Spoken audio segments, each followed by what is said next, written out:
Assalamualaikum warahmatullahi wabarakatuh. Hi everyone, let me introduce myself. My name is Arina Sofata Kolbina and my student ID is 2521082. And now, I want to share for you about the preposition of time. What is the preposition of time? Preposition of time are words that can be used to show time.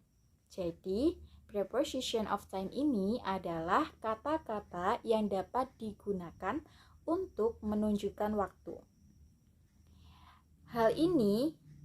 Kali ini kita itu akan membahas preposition of time in, on, and at.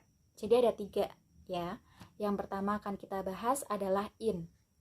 In ini merupakan preposition of time yang dapat digunakan untuk menunjukkan months atau bulan, season atau musim, years atau tahun, centuries atau abad, kemudian juga bisa digunakan untuk menunjukkan general time of day and longer period of time.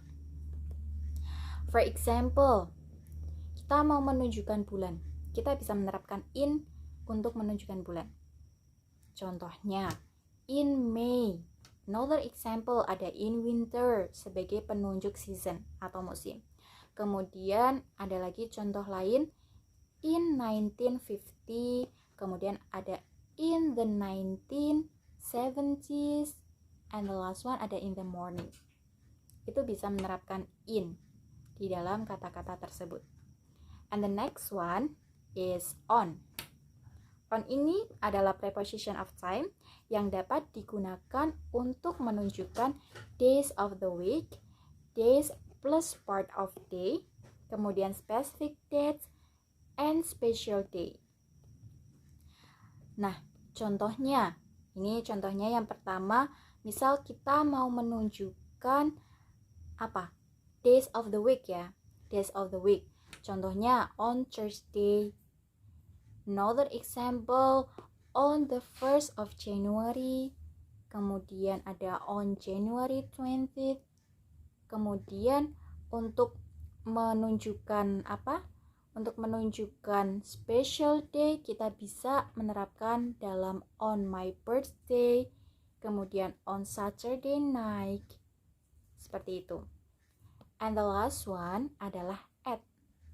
At ini preposition of time yang dapat digunakan untuk menunjukkan clock time, festival, and expectation. For example, at 3 o'clock sebagai penunjuk clock time ya. Ada at 3 o'clock, kemudian another example-nya ada at Christmas, at the weekend, kemudian ada at bedtime, bisa juga. Kemudian at sunset, itu juga bisa. Kemudian ada at Ada at bedtime, at lunchtime, at sunset, itu juga bisa menerapkan at di dalam kata-kata tersebut. Kemudian ini ada contoh penerapan 3 preposition tadi ke dalam kalimat. Misalkan, if you want to say, saya ada final exam pada bulan Juli.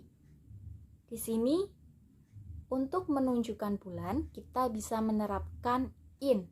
So, you can say, I have my final exam in July. Another example, if you want to say, gedung ini itu udah dibuat pada tahun 1880. Kita bisa menerapkan in sebagai penunjuk years atau tahun. So, we can say this building was built in 1880. Kemudian, misal lagi kita mau mengucapkan kayak gini. Saya akan melihatmu atau akan bertemu lagi denganmu pada jam 8. Kita bisa mengatakan dengan I will see you at 8 o'clock. Itu di situ menerapkan at ya. At 8 o'clock sebagai penunjuk clock time. Kemudian misal kita mau ngatain gini. Kami itu nonton movie pada weekend. So, you can say, we watch a movie at the weekend. Kita bisa menerapkan at pada kata-kata at the weekend. Kemudian, contoh lainnya. Misal, kita mau menerapkan on. Mau menerapkan on pada special days. Special days. Contohnya gini, she is going to come on New Year's Eve. Gitu. Kemudian, another example, they moved to Canada on March 3rd. Ya, itu bisa menerapkan on sebagai penunjuk specific dates. That's all for me. Thank you for watching this video. And wassalamualaikum warahmatullahi wabarakatuh.